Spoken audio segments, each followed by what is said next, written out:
de la famille. On est ravis ce soir d'accueillir Kickstarter. En fait, c'est une love story des longues dates, Kickstarter et des familles. On a accueilli des fondateurs de Kickstarter ici à des familles pour plusieurs événements. On a même fêté les lancements de Kickstarter en France ici il y a 2 ans à peu près. Et ça fait longtemps qu'on fait des choses ensemble. Et c'était assez naturel pour nous de se rapprocher pour 2 raisons principalement. Donc la première, c'est parce que la mission de Kickstarter et celle de The Family sont assez proches. Kickstarter, leur mission, c'est d'aider les musiciens, les artistes, les designers, les créateurs avec les ressources et les soutiens dont ils ont besoin pour réaliser leurs rêves. Et The Family, notre mission, c'est de nourrir l'ambition des gens avec toutes les choses dont je vous ai parlé. Et nous, on est des guerriers à la demande pour les entrepreneurs les plus ambitieux. Donc, vous voyez, il y a du lien. Et la deuxième raison pour laquelle c'était évident qu'il fallait qu'on fasse plus de choses ensemble, c'est parce qu'il y a des familles, on est persuadé que les artistes et les créateurs, c'est des entrepreneurs dans l'âme. Et donc, on est particulièrement fan des entrepreneurs qui leverage. Vous allez entendre pas mal d'anglicisme ce soir, je pense. Mais on adore surtout les artistes et les créateurs qui leverage tous les outils digitaux pour atteindre leur audience et pour atteindre des millions de personnes. Merci. Merci, Erika. Merci beaucoup, Erika. Merci à toute l'équipe de The Family de nous accueillir dans ce lieu qui est quand même un petit peu particulier. Et effectivement, comme tu l'as bien dit, il y a une histoire d'amour, puisque c'est ici qu'on a fait le lancement de Kickstarter pour les créateurs français il y a maintenant un peu plus de 2 ans, donc en 2015. Et donc la mission, finalement, tu l'as dit quasi mieux que moi, c'est vraiment d'aider les créateurs français et d'aider les créatifs de manière globale partout dans le monde à donner vie à leurs projets, donc trouver les ressources et le soutien dont ils ont besoin pour vraiment essayer de faire en sorte que leurs idées et leurs rêves deviennent réalité. Et donc finalement, c'est quelque chose qu'on a envie de faire plus en France. L'équipe internationale, ou en tout cas européenne de Kickstarter est complète ici. Il y a 100%, donc il y a Heather et moi-même. Donc on est 2 personnes pour l'Europe. Mais on a vraiment envie de faire beaucoup plus sur le territoire français, à les aider et essayer vraiment de trouver des réponses aux questions que tous ces créateurs peuvent se poser. Et finalement, ce type d'événement, Meet the Creators, c'est le lancement ce soir. C'était un peu un test. Bon, j'ai l'impression que pour l'instant, ça se passe plutôt pas mal. Merci en tout cas d'être là si nombreux. Et donc voilà, l'idée, c'est de créer ces moments où la communauté Kickstarter, qu'elle soit présente ou future, peut vraiment échanger ensemble. L'idée, c'est aussi d'essayer de trouver quelques réponses aux questions que vous pouvez peut-être vous poser. J'ai quelques réponses. Les créateurs qui seront là ici ce soir en auront sans doute aussi. Mais donc voilà, on a envie de continuer cette série. Je laisse la parole à Heather, qui est Head of Tech et Design chez Kickstarter. Et moi, je vous vois tout à l'heure.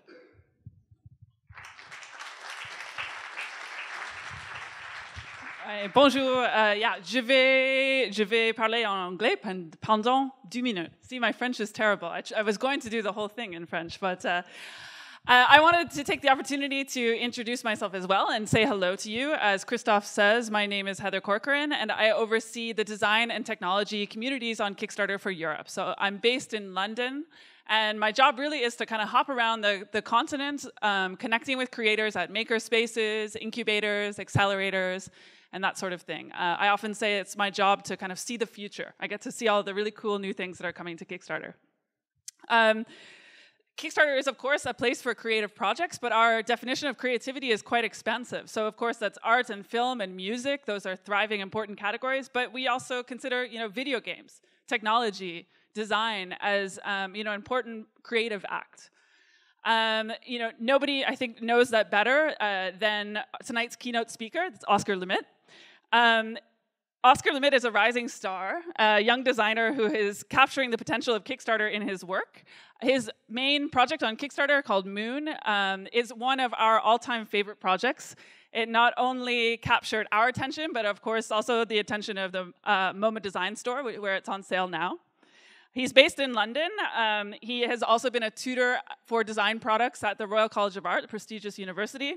He runs a studio to help other people who are thinking of running Kickstarter projects called Sidekick Creative. And moreover, he is one of 7 creators internationally that we have given the title of thought leader. So these are creators that we think embody the creative spirit of Kickstarter and who are celebrated in their field for their creative success. I'm sure that he'll have lots to talk to you about tonight, so please welcome to the stage Oscar Lemaitre.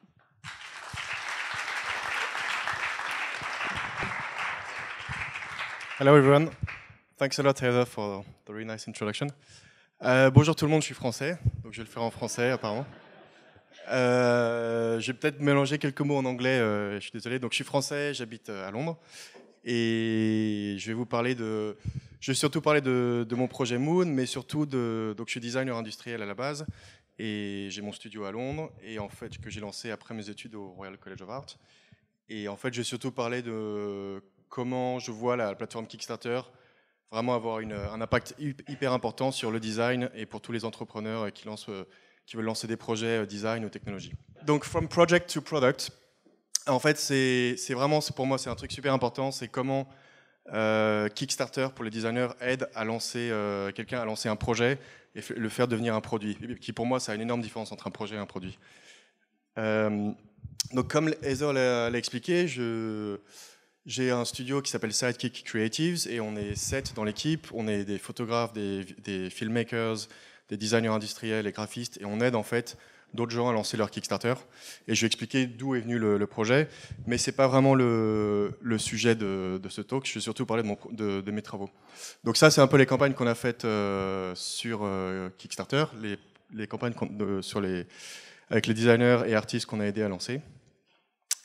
Et donc la moitié de mon temps, je passe à faire du sidekick pour d'autres gens. Et aussi, j'ai mon studio, qui est Studio Oscar Lemaitre, à Londres, où je fais du design industriel, mais je fais aussi plein de types de projets, comme parfois c'est des installations, parfois des vidéos, des projets qui ne sont pas du tout commerciaux, et des projets que je veux lancer en produit, et du coup, j'utilise la plateforme Kickstarter.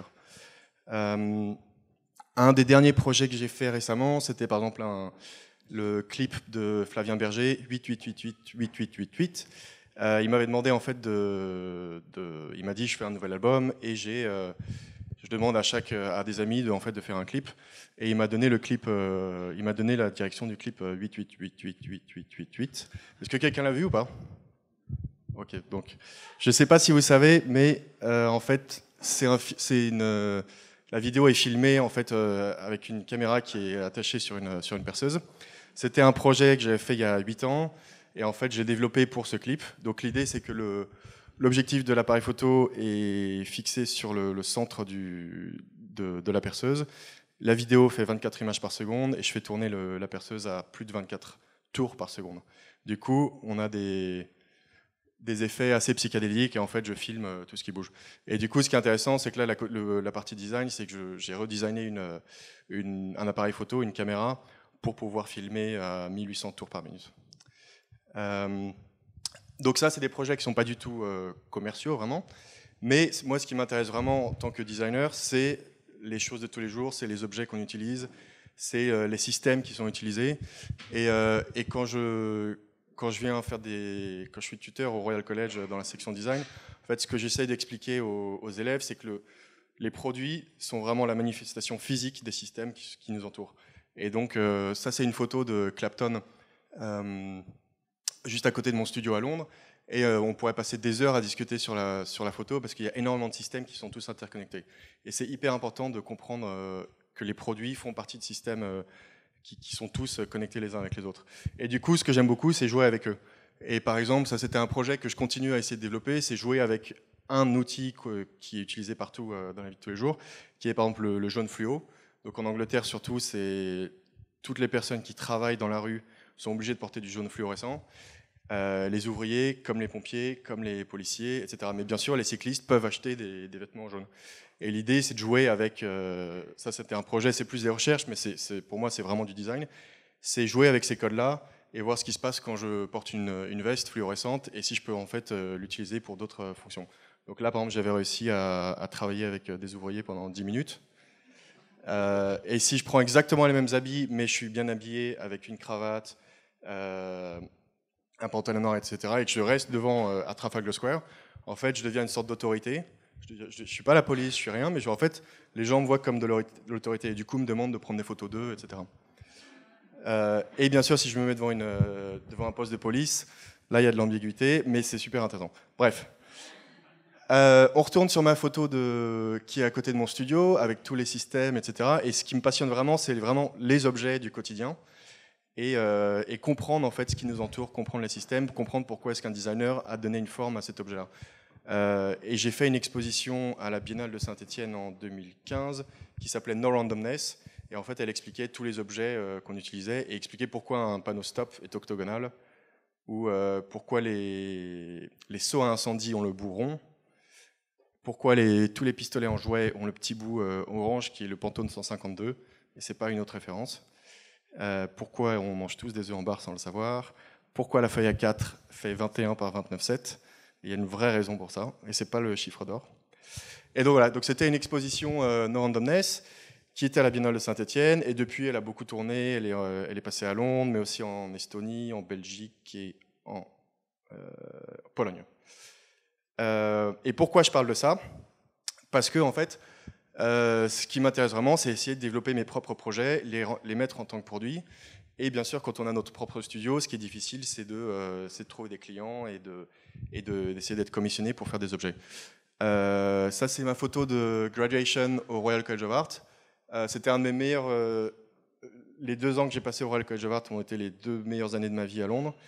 Et là, c'était le dernier jour de graduation, et donc c'était le moment peut-être le plus émotionnel, et aussi il faisait le plus peur parce que je ne savais pas où j'allais, et on essayait tous de lancer notre studio, mais on n'a pas de clients, et en fait, il faut qu'on bosse, et il faut qu'on fasse nos preuves. Donc j'ai lancé mon studio juste après le Royal College, sans clients, et je ne savais pas où aller, et je me suis dit que vraiment, je n'allais pas attendre que quelqu'un me donne un boulot, je vais juste créer mon propre boulot. Et heureusement, c'était en 2012, et c'était au début du crowdfunding, donc de Kickstarter, etc. Et en fait, j'avais un produit que j'avais fait pendant mes études, et que je voulais essayer de lancer et de le produire. Le problème, c'est que donc j'ai trouvé une usine. Donc ça, c'était des prototypes de 2008, et j'ai trouvé une usine qui est en France, qui fabrique, c'est des marque-pages Albatros. Je vais le montrer le vrai produit après. Et en fait, j'ai trouvé une usine. J'ai fait un photoshoot, etc. Et j'ai démarché pas mal de boutiques, mais c'est super dur de convaincre une boutique de dire voilà, c'est un nouveau produit, c'est super, est-ce que ça vous intéresse? Si la boutique est intéressée, ils vont dire oui, on peut en prendre 10, etc. Mais c'est super dur en fait de vraiment en vendre en quantité et du coup de lancer une grosse production. Et quelqu'un m'avait dit à cette époque tu devrais essayer Kickstarter, c'est un nouveau truc, c'est du crowdfunding, financement participatif. Tu demandes de l'argent et les gens t'aident. Et donc j'étais pourquoi pas. Et je l'ai lancé donc je l'ai pas lancé sur Kickstarter parce que c'était en 2012. Et en 2012, Kickstarter était qu'aux États-Unis. Donc je l'ai lancé sur une autre plateforme qui est similaire. Et donc voilà, donc j'ai lancé le marque-page Albatros. J'ai fait un photoshoot avec des amis qui font partie de Sidekick maintenant. Et j'ai fait une vidéo.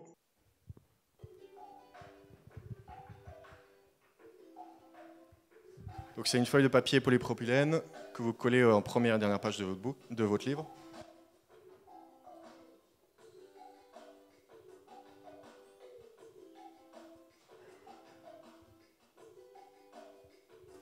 Et donc voilà, donc en fait dès que vous tournez la page, le marque-page bouge automatiquement et retient la page. Très simple, mais du coup, ce qui était intéressant, c'est que pendant une année, j'ai essayé d'en vendre dans des boutiques et ça marchait pas parce que les gens étaient genre ouais c'est cool, bon je vais le mettre sur ma vitrine, mais voilà. Et ce qui est hyper intéressant, c'est qu'aujourd'hui les produits sont consommés en ligne et du coup la vidéo a énormément d'importance. Et cette vidéo marche énormément sur le produit parce qu'en fait la photo, même cette photo-là, explique pas vraiment comment le produit existe. Et donc ça c'est le produit, il s'était en vente en paquet de 6 couleurs différentes. Et en un mois, j'en ai vendu, donc c'était en 2012, c'était vraiment au début du crowdfunding, et j'en ai vendu un peu plus de 2500, et j'ai dû en envoyer à plus de 60 pays différents, et j'avais demandé $3000 pour lancer je crois une édition de 1000 sachets, et en fait j'ai reçu $45 000, donc c'était super, mais plein de problèmes qui vont avec ça. Mais ça c'est une autre histoire. Mais donc voilà, donc ça c'est le premier produit que j'ai designé en masse. et c'est que je trouve super intéressant. Ce qui m'intéresse surtout, c'est de faire des produits que les gens puissent utiliser. Ça ne m'intéresse pas du tout le monde de la galerie. Faire un objet qui est en édition de 3 et qui sont vendus dans une galerie à 5 fois le prix, ça ne m'intéresse pas du tout. Ce que je veux vraiment, c'est faire des objets du quotidien que tout le monde puisse utiliser. Du coup, j'en ai vendu 2500 ou 3000, donc j'ai dû tout envoyer, etc.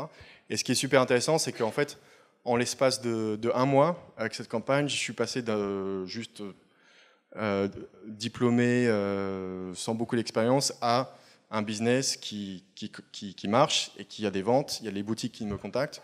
Par exemple, je n'avais jamais réussi à contacter le Design Museum de Londres, mais en fait, pendant la campagne, ils m'ont tout de suite contacté. Parce que pour eux, c'était genre, le produit marche, on est intéressé, c'est nouveau, et ils me contactent. Et en fait, j'ai pu en vendre au Design Museum et dans d'autres boutiques. Donc là, c'était les journées intenses où on devait envoyer tous les marque-pages, avec Thorun qui m'a bien aidé. Toutes les boîtes avec les différents pays, parce qu'ensuite il faut les envoyer par la poste. Donc en Angleterre, en Europe, World 1 et World 2, donc c'est tous les autres pays hors de l'Europe. Et donc il y avait énormément de backers des États-Unis. Et c'est ça qui est aussi génial, c'est qu'en fait j'ai dû en envoyer dans plus de 70 pays différents. Et à 70%, les gens venaient des États-Unis. Et donc ça m'a ouvert un marché incroyable sur l'international. Et le mieux, la cerise sur le gâteau, c'est bien sûr quand les gens les reçoivent. Ils vous envoient des comments ou des emails qui disent que c'est super, ça marche très bien. Bon, il y en a toujours un ou deux qui n'est pas content, comme Just got my bookmarks and they're not working. Bon, ça arrive. Et le truc, la grande fierté, enfin un truc qui ne serait jamais arrivé, c'est... Je vais montrer la vidéo. C'est en mauvaise qualité. C'était quand même à la télé japonaise, donc ça c'était super cool.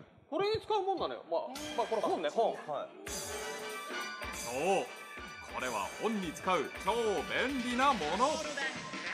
シール部分を最初のページと最後のページに貼り、つながった部分を本の内側に折り込めば、あっと驚く仕掛けのしおりに変身。ページめくります。いいですか？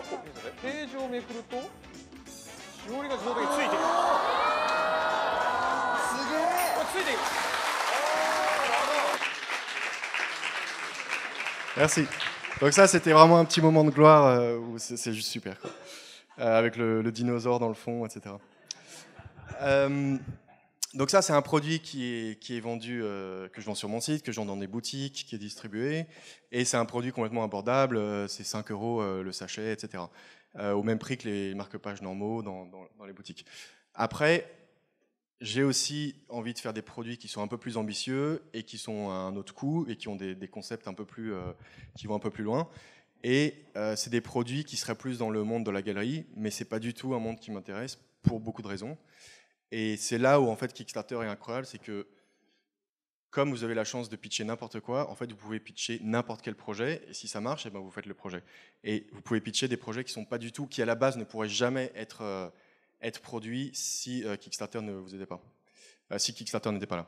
Donc le dernier projet que j'ai lancé, c'est le Moon Project. Donc c'est un globe lunaire, le globe lunaire le plus précis aujourd'hui, qui utilise les données topographiques de la Lune que la NASA a récupérées. Je vais montrer une vidéo, c'est plus simple.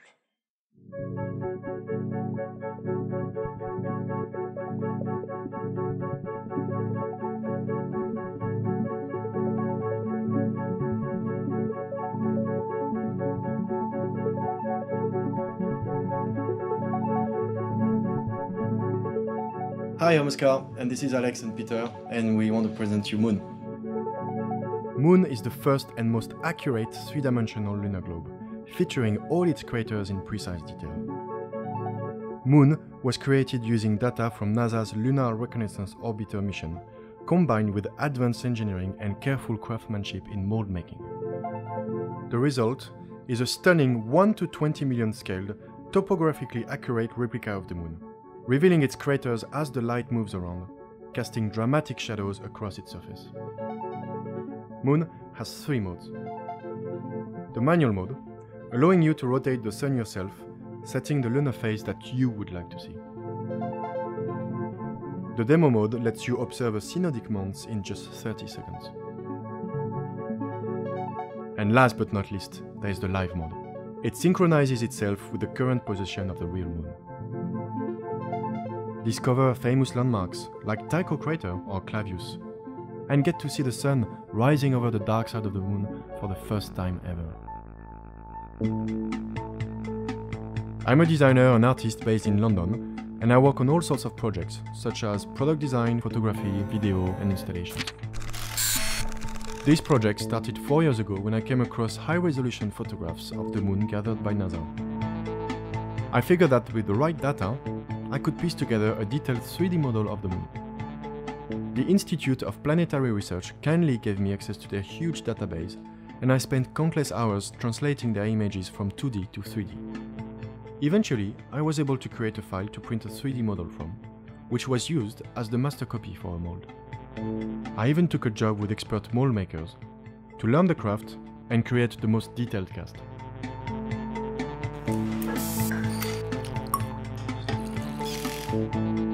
Each moon is carefully rotocasted in my studio with pigmented polyurethane resin in order to get the correct finish and tone. But the moon is nothing without the sun, and this is where my good friends and accomplished design engineers Alex and Peter came in. They're behind some of the most exciting new hardware products in London. They've mimicked the sun's real-time path by building and coding a custom computer that precisely controls the motion of the light. Its real-time clock and gearing system make sure it is perfectly in sync with the actual position of the moon and the sun. We took as much care with designing the inside components as we did with the outer case. Moon's computer board has the exact same memory as Apollo 11's computer. The arm is CNC machined from aircraft-grade aluminum, and the base is cut from thick steel. All moons are manufactured and individually numbered in our studio in London. This precision and attention to detail not only makes Moon a scientifically accurate globe, but also an ambient light designed to sit on your desk or shelf. As you can see, it's been 4 years in the making and we're ready for liftoff. All we need is you to get on board. Join the team by pledging for a moon mission patch. And help us bring the moon down to Earth.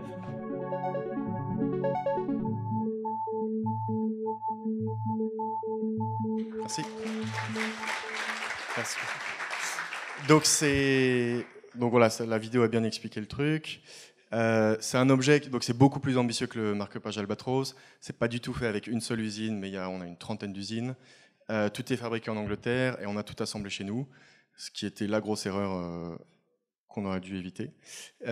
Mais voilà, c'est un projet qui, en fait, moi j'ai mis 5 ans à le développer. 5 ans avant de le lancer sur Kickstarter, et je l'ai lancé en 2016, l'année dernière. Et là, on a tout envoyé en juin de cette année 2017. Pourquoi 5 ans? Parce que j'avais plein de boulot à côté, et c'était vraiment un projet que je mettais vraiment à part, et dès que j'avais le temps, je bossais dessus. Et c'est juste, à bosser tout seul dessus, c'est juste super long, parce que c'était vraiment beaucoup de recherche, c'est de contacter la NASA, faire plein de samples différents sur faire des moules pour les globes, trouver le matériau parfait, etc. Et ça aurait été impossible de le faire si j'avais pas eu l'aide d'Alex et Peter, qui font partie de la team. Et donc Alex et Peter, ils font partie du studio Koudou, c'est des ingénieurs électroniques et mécaniques. Et en fait, j'avais passé 4 ans à peu près à réussir à avoir le globe parfait de la Lune et à faire plein de tests de moules et de castes différents. Et pour moi, ce qui était super important, c'était d'avoir une lumière du soleil, recréer le soleil pour vraiment recréer vraiment les mêmes ombres, et en mode en live, c'est-à-dire où aujourd'hui, si on regarde le globe, c'est exactement la même phase que la vraie Lune. Donc moi, je faisais partie j'ai fait la Lune, ils ont fait le Soleil, et on a lancé le truc ensemble. Donc on a bossé comme des dingues, et on a lancé la campagne en mai ou avril 2016. On avait 2 protos, un qui marchait, l'autre qui marchait un petit peu, mais enfin ils avaient tous des problèmes, mais on avait vraiment toutes les pièces, tout était designé, etc. On l'a lancé en avril, on a demandé 25 000 livres pour pouvoir en faire 50, et on les vendait à 500 livres chacune, donc qui est bien sûr beaucoup plus cher qu'un marque-page. Mais en fait, la raison pour laquelle on l'a lancé sur Kickstarter, c'est que j'aimerais vraiment que le plus de gens puissent acheter cet objet, et si j'étais passé par une galerie, par exemple, en fait, la galerie fait une énorme markup et ça aurait été vendu à 2000 ou 3000 livres très facilement. Donc en fait, Kickstarter permet de vendre l'objet ou le projet à un prix complètement abordable, plus ou moins. Donc ça, c'était en un mois, donc 145 000 livres. On a fait 581% de ce qu'on voulait, avec 541 backers. Il y a à peu près 300 personnes qui l'ont acheté, et 240 personnes qui ont acheté le poster, le patch, etc. Ce qui est super intéressant, c'est que pendant la campagne, en fait, vous pouvez vraiment voir le graphe, comment la campagne se passe. Donc il y a eu, par exemple, dans les pledges, il y a 73 000 livres qui viennent directement de Kickstarter. Donc c'est des gens qui, en fait, se baladent sur la plateforme et voient le projet, ça les intéresse, et ils back le project. Et 71 000 qui viennent de external referrals, donc c'est si moi je vous envoie un email et vous cliquez dessus. Donc en fait, il ne faut surtout pas sous-estimer le pouvoir de la communauté Kickstarter, parce qu'il y a énormément de gens qui, tous les jours, vont sur la plateforme et back des projets. Et aussi, ce qui est génial, c'est vraiment, ça vient d'un peu partout dans le monde. Donc les top cities, c'était Londres, Paris, Brooklyn, New York, San Francisco, et les États-Unis toujours, qui sont dans les pays les plus populaires. Donc on a fini la campagne, on était super contents, on a lancé un business, on a ouvert un compte en banque, on a fait une compagnie limitée avec ça, et on avait toutes ces pièces-là qui ça font partie du proto, et on a dû en fait tout redessiner pour pouvoir en produire 300. Et donc c'était, on savait qu'on était très bon on avait finalisé tous les designs et on savait qu'on devait changer 2-3 trucs. On pensait pas que ce serait aussi compliqué. Donc ça, c'est le dernier dessin, la vue exploded view. Et on a dû trouver toutes les usines en Angleterre. En fait, on avait reçu plein d'échantillons d'usines, c'était parfait, mais dès qu'on lance la production, en fait, ils savent pas les faire. Donc c'était un énorme problème, et on a eu 6 mois de retard, mais c'était vraiment pas un problème, parce qu'à chaque mois on envoyait une update à des gens, donc les gens étaient plutôt sympas. On a pris un nouveau studio. Le problème, c'est que très rapidement, ça c'est le même studio, donc c'était avec tous les packaging qui sont arrivés, parce que c'est un produit qui est bien sûr fragile, donc on a dû faire une boîte avec de la mousse, etc.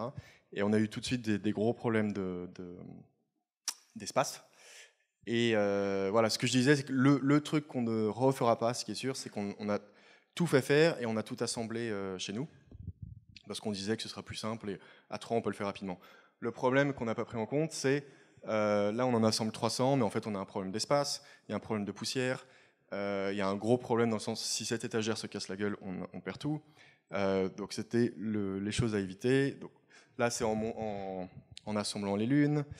Bien sûr, il y a des erreurs, il y a des lunes qui ne marchent pas, donc on doit les démonter, revérifier, rechecker l'ordinateur, etc. Problème d'espace, on loue un nouvel espace pour mettre tout en boîte. On emploie des stagiaires, des amis pour nous aider à assembler. Même une amie qui était enceinte, c'est elle qui a insisté. Et tout ça, c'était en juin, en fait, quand on avait tout prévu, on pouvait lancer. Chaque jour, on avait l'objectif d'en envoyer 20. Assembler 20 et le lendemain, FedEx récupérait les boîtes. Et donc ça, c'est les boîtes qui étaient à l'entrée de notre studio, avec FedEx qui tous les jours prenait une vingtaine de boîtes et les expédiait. Encore plus de lunes. Des problèmes avec la lune. Le problème, c'est qu'aussi, comme il faut toujours on devait loader le code sur l'ordinateur de la lune pour mettre le mode live, pour donner l'horloge le temps dans la lune. Et du coup, une par une, on devait passer 2 minutes à loader le code et vérifier que tout marche. Et bien sûr, elles étaient toutes numérotées parce que c'est une série spéciale. Du coup, il fallait les numéroter, il ne fallait pas se planter, qu'on les mette dans les mêmes boîtes avec les mêmes numéros. Et ça, je crois que c'est la dernière série de caisses qui sont parties fin juin. Et c'était super. Et voilà, donc maintenant, on a eu, après 1 an, on a réussi donc à faire toute la collection. Donc on en a lancé 300 lunes avec le soleil. On en a fait une 50aine de gros globes et une 50aine aussi de petits globes. Et maintenant, ils sont vendus sur notre site. On est en rupture de stock des lunes avec le soleil, ce qui est une bonne nouvelle parce qu'en fait, on travaille sur le 2e batch avec une usine qui maintenant va tout assembler pour nous, toujours en Angleterre. Et ce qui est génial, c'est que aussi, il y a les retombées qui font assez plaisir, c'est que le MoMA nous a contactés très rapidement en disant qu'ils aimeraient avoir une lune. Et donc quelques mois plus tard, on a des amis qui nous envoient des photos avec la lune dans la vitrine. Après, le problème, c'est que voilà, les boutiques, c'est un peu comme les galeries, ils prennent énorme markup et on n'est pas sûr de. On a vendu au MoMA et à Conrad Shop pour l'image de marque, mais en fait, on se fait très très peu de bénéfices dessus. Il y a aussi des surprises. Par exemple, Adam Savage, je ne sais pas si vous connaissez, mais qui en fait en avait acheté une et il a fait une vidéo sur YouTube où il fait un unboxing. Et donc ça, c'était super. Et bien sûr, encore tous les emails des gens qui nous envoient et on n'a reçu que des réponses super positives. Donc, je viens de l'ouvrir avec mon fils et ouais, c'est super, on est super content, blablabla. Et un des meilleurs emails qu'on ait reçus, c'est en fait un des ingénieurs de la mission de la NASA qui s'occupait de récupérer les photos, qui nous a contactés en nous félicitant. Donc ça, c'était super, ça faisait super plaisir. Et du coup, pour revenir au titre du talk, c'est From Project to Product. En fait, pourquoi est-ce que Kickstarter, c'est hyper intéressant? C'est que vraiment, je pense que ce projet-là, il serait resté au stade de projet, il ne serait jamais allé au stade de produit si je ne l'avais pas mis sur Kickstarter. Parce que grâce à Kickstarter, donc on a fait 145 000 livres, il y a eu une énorme campagne de marketing, ça a été sur plein de blogs, etc.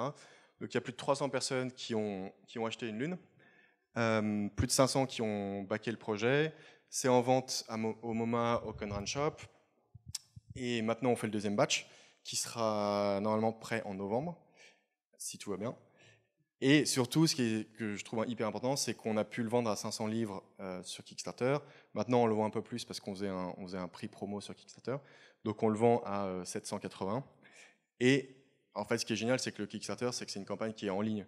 Alors que si on avait trouvé une galerie pour essayer de faire le truc, on aurait fait juste un proto, on aurait dû tout investir nous-mêmes pour la production.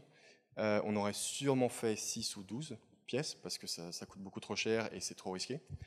C'est pas du tout la même campagne marketing. Si c'est dans une galerie à Londres ou n'importe où à Paris, c'est juste pour voir le produit, il faut se déplacer dans la galerie pour l'acheter aussi. Et bien sûr, il y a beaucoup moins de gens qui auraient une lune. Et bien sûr, le prix aurait été complètement différent. Et c'est ça qui, pour moi, est hyper important dans mes objets. J'essaye de faire des trucs de qualité, mais qui puissent être plus ou moins abordables. Et en fait, donc ça c'est un peu tout le processus de quand vous développez un produit, et ça c'est ce qu'on montre à nos clients quand on les aide sur Sidekick. C'est tout le processus d'un designer, c'est aller de ID, development, design, prototypes, manufacture, design registered, brand register, website, blablabla. Bla, bla, bla. Et ce qui est en vert, c'est que ce que vous voyez quand vous lancez la campagne. Donc c'est le lancement de la campagne, promotion du produit, social networking, campaign success. Ça c'est ce que tout le monde voit, mais en fait, il y a énormément de boulot à faire en amont et énormément de boulot à faire après, bien sûr. Et c'est quelque chose qui, moi, me fascine énormément. Et du coup, c'est pour ça qu'on a lancé Sidekick. C'était pour aider les gens à vraiment lancer leurs produits, que ça marche et qu'ils fassent des campagnes qui marchent très bien, mais qu'ils puissent les vendre et ensuite lancer leur business. Donc c'est vraiment une économie dans laquelle je crois, qui a fait une révolution, comme vous le savez, mais c'est vraiment une économie dans laquelle j'ai envie de faire partie. Et c'est pour ça que je lance mes produits maintenant. Je vais essayer de lancer tous mes produits sur Kickstarter. Et aussi, je continue à aider les gens sur Sidekick. Juste avant de finir, j'aimerais dire que Kickstarter is a lot more than funding. Donc c'est vraiment beaucoup plus que de l'argent. Si vous lancez un Kickstarter, c'est juste en pensant à l'argent, ça ne marchera pas parce qu'en fait, vous allez demander de l'argent. Et ce qu'il faut demander, c'est du support, etc. Mais c'est aussi beaucoup plus que ça. Par exemple, moi, j'utilise beaucoup Kickstarter maintenant pour le teaching. Et parce qu'en fait, la plateforme est super bien faite. Quand vous créez un projet, elle vous pose des questions qui sont super simples, mais si vous ne pouvez pas y répondre, c'est que votre projet n'est pas prêt. C'est-à-dire le titre du projet, définissez le projet en une phrase. Combien vous avez besoin de lever, combien le produit coûte, etc. Et donc, en fait, je donne à mes étudiants ces exercices, ils doivent lancer, ils designent un objet, et le deuxième brief, c'est maintenant tu le lances sur Kickstarter, et tu as un mois pour en fait préparer la campagne, faire la vidéo, trouver des usines, avoir des échantillons, faire des photos et regarder tous les coûts de production. Ils ne le lancent pas en vrai, mais en fait, ils vont jusqu'au moment où ils peuvent submit à Kickstarter, donc envoyer leur campagne. Et si Kickstarter approuve la campagne, c'est qu'a priori, ils ont toutes les bonnes choses. Donc là, c'est aussi les autres choses. Vous pouvez rajouter les vidéos, écrire le texte, etc. Et bien sûr, les rewards, donc combien l'objet coûte, combien vous allez demander pour les shipping, parce que ça, c'est une erreur qui arrive très souvent, c'est on ne pense pas au shipping. Et en fait, par exemple, pour la Lune, on avait demandé 20 livres à chaque personne qui venait des États-Unis pour envoyer leur lune. Mais en fait, on est passé par DHL et c'est livré en 3 jours, c'est assuré et c'est signé. Ce qui est hyper important parce qu'en fait, si on le perd, on perd beaucoup trop d'argent. Et du coup, ça nous coûte 50 livres par personne aux États-Unis. Donc ça, c'était un peu une erreur de notre part. Et voilà, donc ça, c'était par exemple les projets de mes étudiants en 2016, où en fait, ils avaient tous fait le Kickstarter Project. Et en fait, c'est devenu après leur projet de diplôme où ils ont développé le produit et ils utilisent encore cette plateforme pour s'entraîner en fait, à vraiment comprendre comment on pitch un produit ou un projet. Et bien sûr, Kickstarter, c'est aussi... donc moi, je l'utilise pour l'école. Je l'utilise pour lancer des produits, pour aider d'autres gens. Mais c'est aussi un super projet, c'est une super plateforme pour s'amuser. Parce qu'en fait, je trouve que les gens utilisent trop la plateforme pour lancer leurs projets et essayer de lever les fonds. Mais il y a quelque chose, c'est un peu une mine d'or sur pouvoir parler à toute une communauté et faire des projets sur la communauté, par exemple. Donc, je vais juste vous montrer un projet qu'on a lancé il y a 3 ans, je pense. Donc, c'était un projet que nous, Sidekick, on a fait. Et du coup, c'était donc nous, le collectif Sidekick, on s'est dit, bon, si on fait une campagne, qu'est-ce qu'on peut faire? Et je vous laisse regarder la vidéo.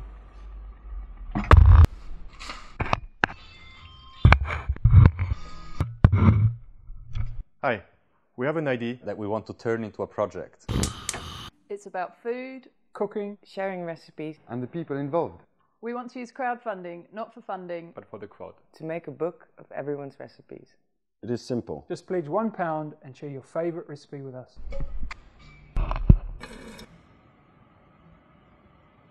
In exchange, you will get the complete collection of all the recipes in a PDF.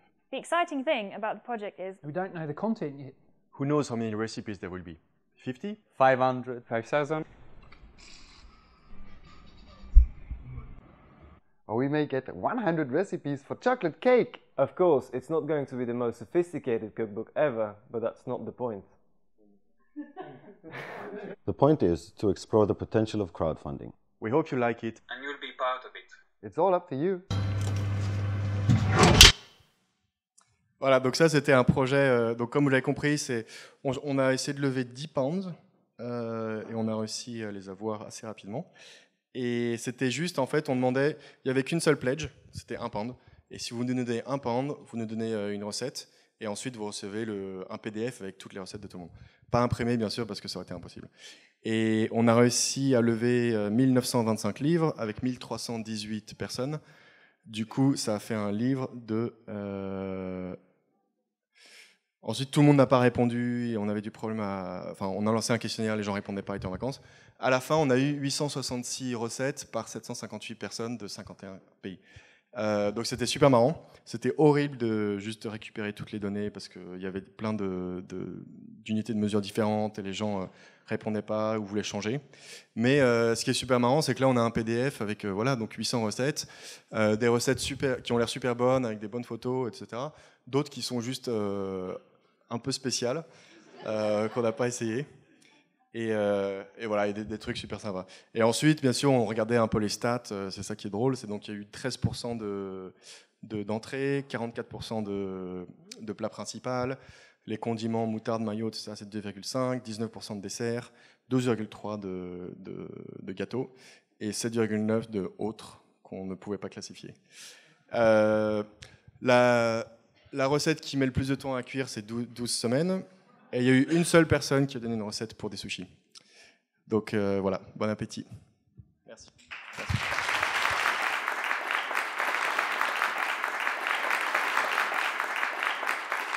Un grand merci Oscar de nous donner les ups and downs d'une campagne Kickstarter et de l'utiliser la plateforme pour une idée ou pour un projet plus grand. Je vais à présent accueillir le panel. Vous pouvez venir. J'ai quelques créateurs qui sont là ici ce soir. La première chose, bon, Oscar, maintenant on sait un petit peu qui tu es, mais j'aimerais finalement que vous présentiez un petit peu plus qui vous êtes, et puis quel est le projet sur lequel vous travaillez pour l'instant, où vous avez travaillé notamment en relation avec Kickstarter, puisqu'il y a quelques serials créateurs parmi le panel ce soir. Et donc, Colline, tu veux commencer peut-être ? Bonsoir. Moi, c'est Colline et je fais le projet Mouna, qui était l'image en bas à droite d'une des slides d'Oscar, puisqu'on a travaillé ensemble sur la campagne. Et donc, nous, on fait un produit qui améliore le sommeil. Donc, ici, j'imagine, il y en a beaucoup qui retournent leur oreiller du côté froid quand ils n'arrivent pas à dormir. En fait, il y a une raison à ça, c'est que la température, et en particulier la température de la tête, ça a une très forte influence sur notre sommeil. Donc ça, c'est basé sur des études médicales qui montrent que, en fait, pour s'endormir, il faut que notre température corporelle elle diminue. Il faut perdre à peu près 1 degré. Et avec des températures fraîches, on améliore la qualité du sommeil. Et à l'inverse, en fin de nuit, il faut se réchauffer pour bien se réveiller. Et donc, notre produit que j'ai avec moi, c'est un produit qui suit le sommeil de la personne et qui va adapter la température de l'oreiller grâce à cette membrane qui se met dans l'oreiller. Et qui va permettre d'améliorer le sommeil, donc s'endormir plus rapidement et avoir un meilleur sommeil. Et ta campagne est live, ça c'est bien de le dire aussi. Donc ouais. Elle était au milieu, c'est ça ? On est au milieu, c'est ça. Ouais. 44 jours de campagne, 23 jours. Exactement. Tu peux dire combien vous avez déjà levé de fonds ? Donc on a dépassé l'objectif en 12 heures, donc ça c'était cool, $50 000 en 12 heures, et là on en est à $125 000. Merci. Et elle m'a dit tout à l'heure, mais c'est que le début. Super. François. Bonsoir, donc moi c'est François. Donc on a fait 3 campagnes Kickstarter avec Sacha Léopold, avec qui je travaille, et Kevin Lartaud, avec qui on a fondé une maison d'édition. Les 3 projets que nous avons faits concernent du coup notre maison d'édition. Le premier était la réédition de la norme graphique de la NASA de 1976 réalisée par Bruce Blackburn. On a fait un deuxième ouvrage avec un artiste qui était de faire une publication autour de 13 ateliers d'artistes, donc des artistes assez célèbres comme Calder, comme Rupert Geiger, qui vient lui juste de sortir. La NASA est sortie le bouquin de la NASA est sorti il y a 1 an. Et enfin, le dernier sur lequel on est un peu en retard déjà, alors qu'on a prévu de le sortir en décembre normalement, c'est la réédition de la norme graphique de la charte d'IBM dessinée par Paul Rand. Voilà. Et on n'a pas levé 125 000. Hein. C'est des projets de livres, du coup, on a dépassé, mais un peu difficilement parfois. Bonjour, moi c'est Axel, et là c'est Nayara, et on a fondé un magazine qui s'appelle Fin Magazine. C'est un magazine qui parle d'une génération entre 25 et 35 ans, un peu partout dans le monde, et pour chaque numéro, en fait, on change de ville, et on parle de cette génération au travers de 3 catégories, qui sont People, Places and Food, et on essaye de voir qui sont ces personnes, ce qu'elles font, où elles vont, et ce qu'elles mangent. Donc, voilà. Et on est encore en cours de crowdfunding, et on est bientôt à 50%. Voilà. Et il reste 12 jours, je pense. Il reste 12 jours. C'est ça. Et alors, une question que je pense pas mal de gens se posent aussi, parce qu'il y a finalement, en termes de plateformes de financement participatif aujourd'hui, même en France, il y en a beaucoup. Et donc, je voulais savoir, qu'est-ce qui vous a finalement guidé vers Kickstarter plus qu'une autre ? Nous, pour notre part, le premier, on l'a fait du coup sur...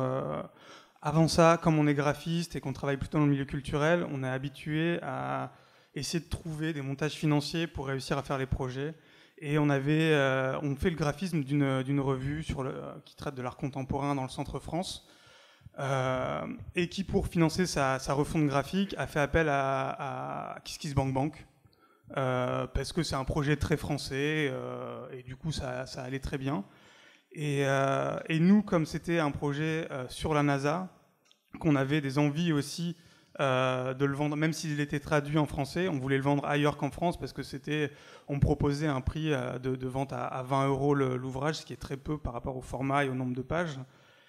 Et en fait, Kickstarter nous semblait être la plateforme la plus internationale, et c'est ce qui nous a de suite intéressés, et ça a été la même chose pour les autres projets ensuite.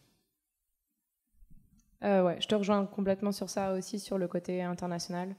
Nous, on voulait tout de suite tester les différents marchés, notamment les États-Unis Et c'est un peu les mêmes pourcentages que ce que montrait Oscar tout à l'heure. En effet, ça répond très bien aux États-Unis. Donc pour cette raison-là, et ensuite parmi les plateformes qui sont internationales, un peu une opportunité. On a fait un accélérateur qui s'appelle Axe, qui a l'habitude de travailler avec Kickstarter, qui a des très bons liens, et donc ça faisait sens pour nous de passer avec Kickstarter. Et alors pour le magazine aussi, parce que je crois qu'il est en 3 langues, c'est ça? Exactement. Nous, on fait l'histoire, c'est que le magazine va être en 3 langues et 2 versions. Donc, on avait vraiment l'intérêt de le faire connaître ailleurs. Donc, du coup, on a choisi une plateforme qui est un peu la plus que nous, dehors de la France. Mais nous aussi, on a fait une petite recherche sur de projets qui étaient un peu comme les nôtres, des magazines aussi dans notre milieu. Et on s'est rendu compte qu'il y en avait beaucoup, avec beaucoup de succès qui étaient sur Kickstarter. Donc, on est parti avec Kickstarter. Il y a une chose qui, je crois qu'on est un petit peu victime du succès de la catégorie effectivement technologie qui marche très très fort. Je pense que sur Kickstarter, on nous connaît aussi et parfois surtout à cause ou grâce à des magnifiques projets et des gros, ce qu'on appelle nous des blockbusters, donc qui dépassent les millions de dollars. Il y a un chiffre qui est quand même intéressant de savoir, c'est que la majorité des campagnes sur Kickstarter se lancent et demandent entre 1 000 et 10 000 euros. Donc c'est vraiment, on parle vraiment à toutes les catégories, petits comme gros projets. Évidemment, la presse s'empare de ces grosses, ces belles histoires qui décollent, mais donc la publication, les magazines, l'édition, la photographie, etc. Toutes ces catégories ont leur place sur la plateforme. Du coup, est-ce que vous avez réfléchi à une autre option avant le financement participatif? Est-ce que vous vous êtes dit, je vais essayer de financer mon projet autrement, alors soit en passant par papa et maman, enfin bon, c'est peut-être plus difficile dans la technologie, ça coûte directement très cher, mais pour le magazine par exemple, ou est-ce que vous avez pensé à un canal plus classique de lever des fonds? En fait, nous, on a pensé directement au crowdfunding parce que pour nous aussi, c'était une manière d'avoir du feedback très rapidement depuis nos lecteurs.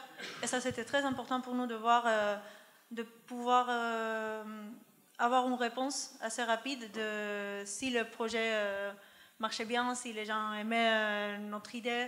Donc c'est pour ça aussi qu'on s'est dit très rapidement de choisir Kickstarter. Après, on a des autres idées pour trouver des partenariats, etc. Mais ça va être plutôt pour le deuxième. Comme ça, le premier numéro va être une sorte de pré-vente. On peut voir directement ce que les gens pensent. On a aussi reçu des feedbacks très positifs. Donc c'est pour ça que nous l'avons choisi. Tu as d'autres canaux de financement avant ou même en parallèle à la campagne? On a eu un peu d'investissement avant pour en arriver jusque-là, puisqu'on a un prototype qui est complètement fonctionnel et qui est prêt à être produit, donc ça a quand même des coûts engagés. On avait réfléchi à bootstrapper et lever des fonds avant la campagne, notamment parce que les exigences sont énormes une fois qu'on a un produit de le livrer rapidement. On a fait le choix, un peu comme tu disais, on a fait le choix de lancer sur Kickstarter avant de lever des fonds pour avoir une réponse du marché à montrer et montrer une traction, montrer convaincre sur le produit aussi. Et en fait, on utilise ça aujourd'hui pour aller lever des fonds. C'est comme gagner une crédibilité dès le départ. Ouais, c'est une première réponse du marché. Et quel est le paysage à quoi ressemble le paysage du financement dans l'édition aujourd'hui? Nous, on est plutôt habitués à demander des bourses, notamment au CNAP, donc le Centre national des arts plastiques. Je crois qu'on en a eu 4 au total déjà. Et il y a des projets pour lesquels ça ne peut pas marcher. Et au moment où on a fait le projet de la NASA, c'était le début de la maison d'édition. Donc c'était aussi un moyen de lancer la maison d'édition, de commencer à lui créer un espèce de petit réseau. Donc ça, c'est pour la NASA. Ensuite, le deuxième livre, donc le projet qu'on a fait avec l'artiste qui s'appelle Jonathan Winitsky, on avait déjà eu une bourse de la Fondation nationale des arts graphiques et plastiques, mais qui n'était pas suffisante. Du coup, on a demandé une bourse au CNAP. On l'a eu, en partie, mais du coup, c'était toujours pas suffisant. Et dans le même temps, on avait prévu de faire une campagne Kickstarter. Donc là, il y a 3 montages financiers qui permettent de faire un seul ouvrage. Voilà. Alors, on peut... Oui, Oscar, vas-y. Mais oui. Je pense, il y a un truc à rajouter aussi, c'est que ce qui est hyper intéressant avec Kickstarter, c'est que vous gardez vraiment total contrôle de votre projet. Et je pense que pour l'édition, ça peut être assez important. Par exemple, si vous cherchez une maison d'édition, donc c'est génial parce qu'ils peuvent éditer un bouquin pour vous, mais parfois ils disent bon, on va le faire avec ce papier-là, on va le faire de 20 pages de moins, etc. Et je pense que Kickstarter, ce qui est génial, c'est que vraiment, si vous avez le projet qui est financé, vous pouvez le faire vraiment comme vous le voulez, quoi. Et l'avantage aussi, parce que nous on est hyper contraints dans l'édition en tout cas, c'est-à-dire que si on prévoit un tirage à 500 exemplaires et qui s'en vend 600, on est un peu emmerdé parce que du coup on en a 100 à faire reproduire ou plus, et du coup c'est un coût supplémentaire, autant en faire beaucoup plus d'un coup. Et c'est vrai que du coup avec Kickstarter, ça nous permet d'avoir ce que tu disais aussi, une audience, c'est-à-dire à combien est-ce qu'on doit produire le projet, ou c'est assez important. Mais est-ce que justement tu t'adaptes pas un peu ton ouvrage au retour de ta communauté, et du coup ce que l'éditeur t'aurait fait changer, ta communauté est susceptible de le faire changer, comme dans un produit hardware où tu as des feedbacks de ta communauté qui te font évoluer ton produit? Ouais, mais je pense que c'est bien d'écouter la communauté, mais aussi je pense qu'il faut vraiment rester sur ce que tu penses être bon. Parce que sinon, en fait, si tu essaies de répondre à tout le monde, déjà, tu t'en sors pas. Et je pense que les gens qui supportent ton projet, ils préféraient que c'est toi le directeur, donc c'est toi qui choisis. On a eu pas mal de gens qui nous proposent de faire des trucs, par exemple avec la Lune, faut faire Mars, ou faut faire un autre mode, etc. Et en fait, on sait qu'on va pas le faire parce que c'est beaucoup plus de boulot. Non, on va pas faire Mars. C'est beaucoup plus de boulot, mais aussi, voilà, après, ça devient plus notre projet. Et voilà. Même dans le magazine aussi, est-ce que vous lisez les feedbacks, vous les prenez en compte, et puis vous gardez votre ligne conductrice, ou finalement vous déviez quand même un petit peu, adapté en fonction? Oui, clairement, mais c'est comme si on montrait par exemple le magazine à un pote qui nous donne son avis. On prend en considération ou pas en fonction de la personne déjà, et de l'avis. Mais non, vraiment, si on regarde, et après c'est nous qui avons le dernier mot de toute façon, donc on parle entre nous et on trouve les solutions, quoi. Pour ce que Oscar disait, en fait, c'est aussi ça. Pour nous, l'objet en soi, ça avait assez d'importance. Et c'était assez compliqué de trouver un imprimeur qui ne voulait pas soit nous changer le type de papier, soit nous changer la couve, donc c'était parce que c'était un objet assez spécifique. Et c'est vrai qu'en le faisant Kickstarter, on a réussi à trouver un imprimeur, et on s'est dit, bon, on veut faire ça, et on sait que ça va coûter je ne sais pas combien. Donc, du coup, on va demander la quantité pour imprimer notre objet de la manière dont on le veut. Donc ça, c'est vrai que c'est important. Et si on rentre un tout petit peu plus en détail dans la campagne en tant que telle, c'est pas toujours un long fleuve tranquille. Et donc, je voulais un petit peu savoir quels étaient les...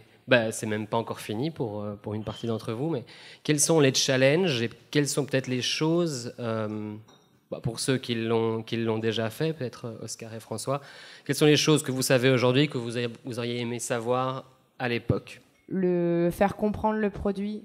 Clairement, une page Kickstarter, c'est long, on peut mettre plein de contenu, mais personne ne le lit. Enfin, on a beau mettre des beaux gifs et compagnie. Et du coup, les gens vont retenir qu'une partie du produit et pas forcément comprendre toute la complexité. Et on a fait aussi ce travail-là avec la presse de simplifier le produit. Notamment en donnant l'exemple que j'ai donné de retourner l'oreiller, qui est pour faire comprendre que la température, ça a un impact sur le sommeil, qui est un sujet en soi, qui est compliqué, et on ne peut pas rentrer dans les détails dans une campagne, mais du coup, ça a été aussi très simplifié, et on a certains articles qui sont le produit qui vous permet de ne pas retourner l'oreiller.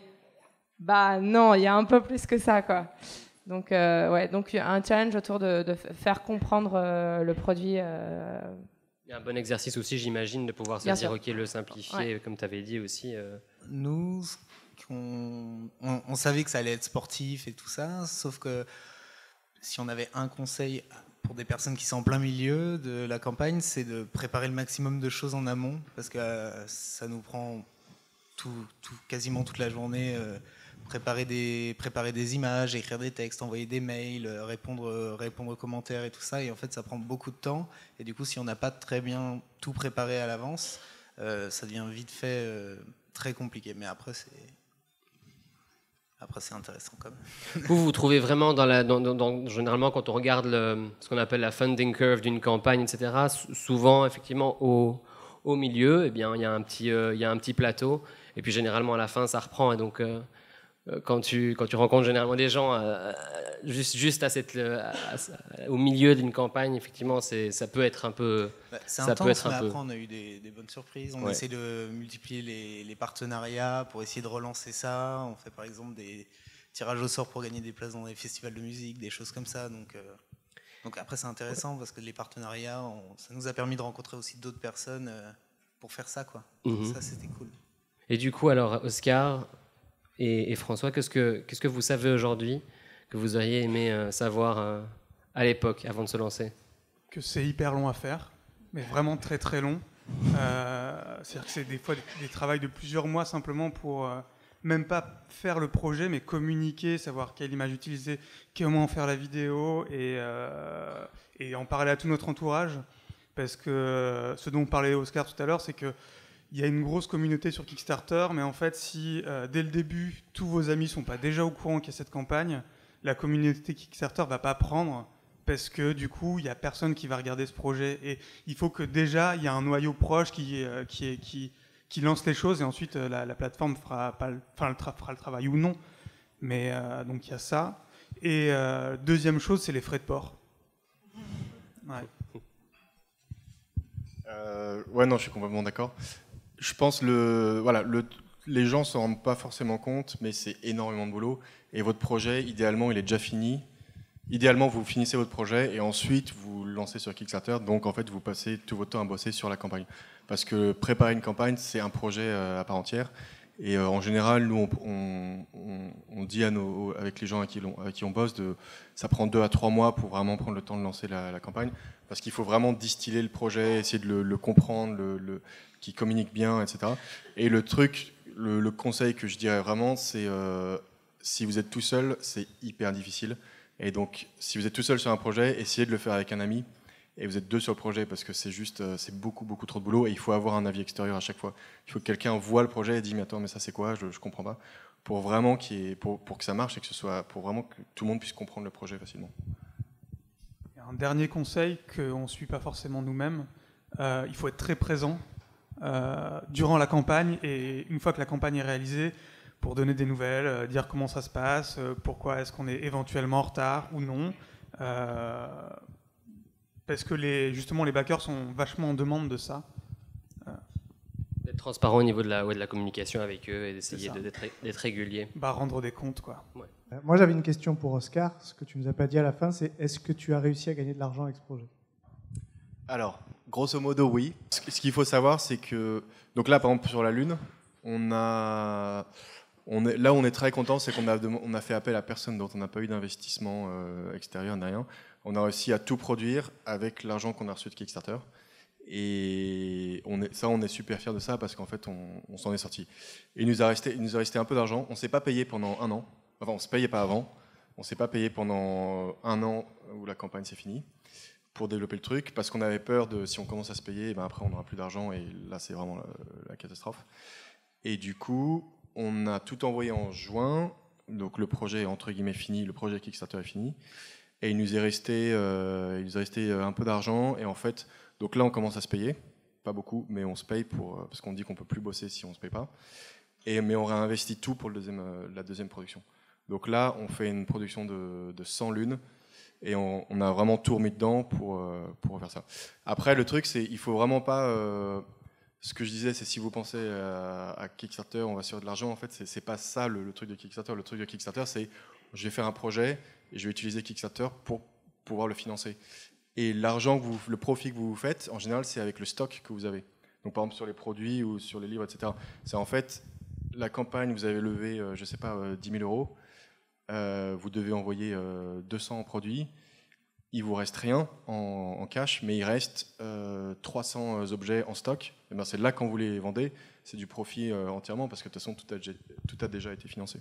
On a vu beaucoup de vidéos qui ont commencé par le what en fait. Et là j'en ai vu 2. Et pourquoi vous n'avez pas parlé du pourquoi au début? C'est une question que je me pose. C'était un choix personnel. Ça c'est la première question. La deuxième, on a vu beaucoup de produits. Est-ce qu'il y a des services aussi? qu'on peut mettre sur Kickstarter. Vous parlez de Kickstarter, oui. Ouais. Et la troisième, c'est celle que la personne en face de moi a, c'est au niveau des coûts. Qu'est-ce qu'il faut? Je ne sais pas si on entend bien. Oui, des coûts. Oui, des coûts, ouais. Je veux dire, je ne sais pas, je ne connais pas le business model de Kickstarter. Oui, pas de souci.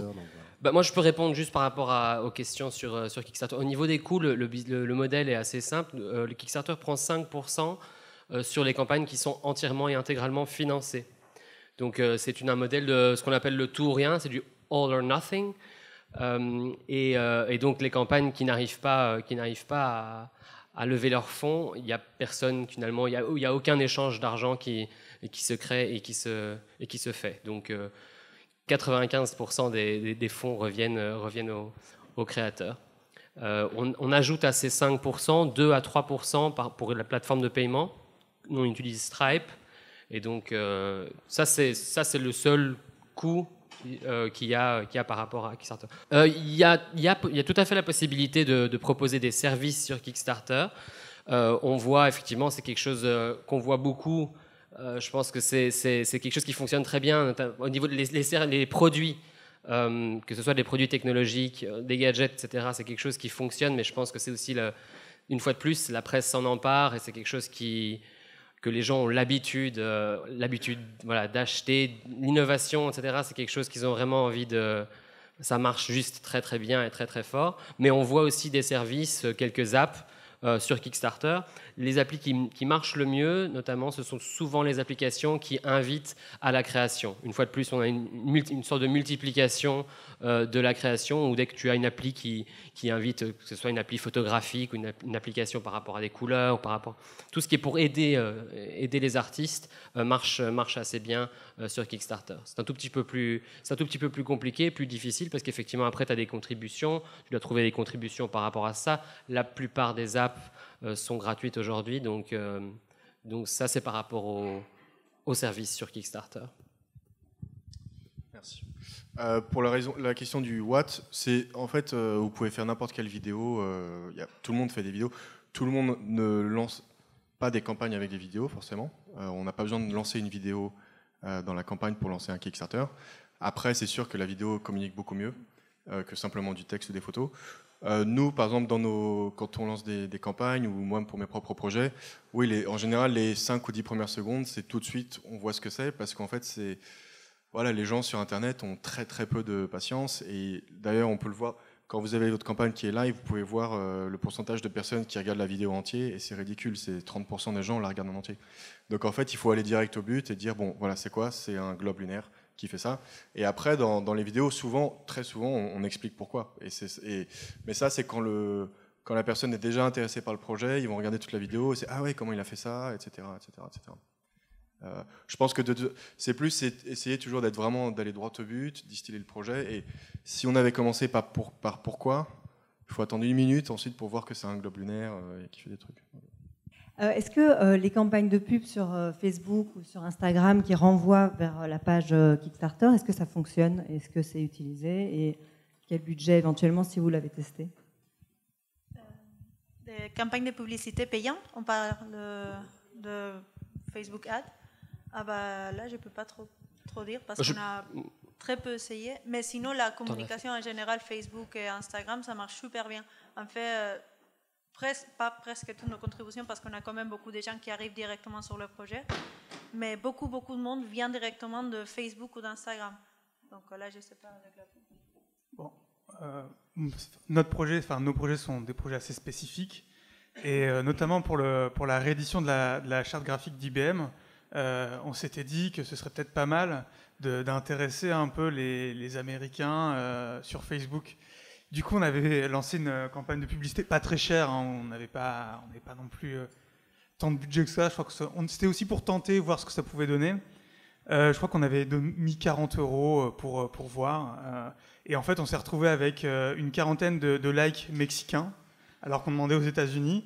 Et on n'a jamais eu une seule commande au Mexique. Donc, ça dépend. Je pense, encore une fois, ça dépend du type de projet. C'est-à-dire que pour un bouquin, ça me semble un peu compliqué. Mais pour un projet, par exemple pour Moon, peut-être que c'est plus facile parce que c'est plus un contenu qui est habitué à passer sur Facebook qu'un livre sur une réédition de charte graphique. Ce qu'on espère par rapport à la plateforme Kickstarter, c'est de pouvoir fournir les outils et les ressources nécessaires pour que finalement tu n'aies pas besoin de ça. Alors après, c'est effectivement un choix. C'est est-ce que vous avez un budget marketing pour ça? Est-ce que c'est une expertise que vous avez? Est-ce que vous devez demander est-ce que vous voulez demander de l'aide extérieure pour justement vous donner ce push nécessaire? Mais donc ça, c'est vraiment au choix et en fonction de la catégorie. Nous, voilà, on se dit qu'avec toutes les possibilités qu'on offre et avec la page, et évidemment avec cette construction de communauté, on en a un petit peu parlé, mais la préparation est quand même assez importante. On doit être tout à fait capable de normalement arriver à la fin de sa campagne. Donc voilà, ça c'est un peu au choix de chacun. J'ai vu des très bons exemples qui fonctionnent très bien et d'autres exemples qui marchent moins bien. Donc, évidemment, tout le monde est différent. Sur la création de la communauté, mine de rien, la pub Facebook aide aussi à se faire connaître et avoir une base d'email importante pour qu'au lancement, il y ait des backers qui backent tout de suite. Donc sur cette partie-là, la pub Facebook, elle marche bien et elle permet de créer sa communauté à l'étranger, en tout cas de manière efficace. Juste par curiosité pour Oscar, je voulais savoir comment il avait convaincu les ingénieurs de travailler avec lui sur Moon, parce que justement c'est ce qui est pas facile, c'est de trouver les corps de métier qui nous manquent en fait pour les projets. C'est des copains en fait, donc c'était assez facile. Donc, on a étudié ensemble et voilà. Mais voilà, après je pouvais pas les payer. Et ils savent que je fais beaucoup de campagnes Kickstarter. Et je les ai contactés en leur disant je veux faire ce projet et il sera lancé sur Kickstarter. Donc est-ce que vous voulez m'aider? Et ils savaient que voilà, j'avais pas mal d'expérience là-dessus, sur Kickstarter. Donc entre guillemets, ça allait marcher. Et le projet les excitait beaucoup. Et du coup, puis on a trouvé un deal. On l'a fait, on partage tout. Je leur ai dit, si vous bossez avec moi, on fait un tiers chacun. Et maintenant, on est tous les trois directeurs de Moon, entre guillemets. Voilà. Après, ça aurait été très difficile. Oui, si je connaissais pas d'autres ingénieurs comme ça aurait été très difficile. Et ils sont hyper bons dans ce qu'ils font. Enfin, je pense qu'ils ont fait un boulot exceptionnel. Ouais. Après, pour trouver d'autres ingénieurs, en général, je pense essayer de développer un peu le projet et faire des visuels qui puissent être un peu intéressants et expliquer vraiment le projet. Et ensuite, aller peut-être dans des écoles d'ingé. Je pense en général les jeunes diplômés peuvent avoir le temps où ils veulent bosser sur un projet spécifique. Kickstarter est né aux États-Unis, il y a une très large communauté américaine. Ça s'est élargi à l'Europe, donc il y a une nouvelle maintenant plateforme en Europe. Est-ce que pour autant les communautés sont les mêmes? Est-ce que c'est une seule plateforme? Est-ce que j'ai intérêt à créer demain mon projet sur Kickstarter Europe ou le mettre sur Kickstarter aux États-Unis parce que la communauté est plus large? Alors, ce qui est bien avec Kickstarter, c'est que c'est une seule grande communauté. Donc, on a 13 millions de contributeurs qui viennent de partout dans le monde. Et donc, il faut choisir soit de le mettre sur Kickstarter Europe, soit sur Kickstarter.com, admettons, parce que finalement, il n'y a qu'une seule plateforme. Donc, aujourd'hui, 50% des contributeurs viennent de l'international. Donc même, je veux dire, aux États-Unis, on commence tout doucement à vraiment se rendre compte de l'importance de sortir des États-Unis et de faire plus d'efforts. Et je pense que l'événement de ce soir est vraiment juste un début. Et donc de faire plus d'efforts en Europe. Donc on a parlé évidemment, comme c'est né il y a 8 ans aux États-Unis, il y a une grosse partie... il y a une grosse communauté de personnes qui sont là-bas. Et quand je regarde, moi, des projets, j'ai rencontré pas mal de créateurs qui voulaient vraiment jouer sur le Made in France. Mais le Made in France, c'est fantastique, mais ça marche très fort à l'étranger et peut-être un peu moins en France. Et du coup, effectivement, on choisit la plateforme Kickstarter pour être devant une communauté différente qui peut ensuite vraiment apprécier le côté, voilà, l'étiquette, on va dire, française et du savoir-faire français. Donc voilà. Donc si vous avez un projet et qu'il a une portée internationale, je pense que c'est ça le secret et l'objectif pour nous aujourd'hui ici en France, c'est que si vous avez un projet créatif, quel qu'il soit petit ou grand, et qui a une portée internationale et que vous avez envie de toucher et de sortir des frontières françaises, il a toute sa place sur Kickstarter et on a envie que vous sachiez que la communauté des 13 millions de contributeurs est là pour regarder. C'est aussi une communauté qui revient. Donc un contributeur sur 3 revient sur Kickstarter pour soutenir de nouveaux projets. Donc c'est vraiment, ils considèrent Kickstarter comme un hub d'innovation et ont envie de faire en sorte que ces projets voient le jour. Je remercie le panel.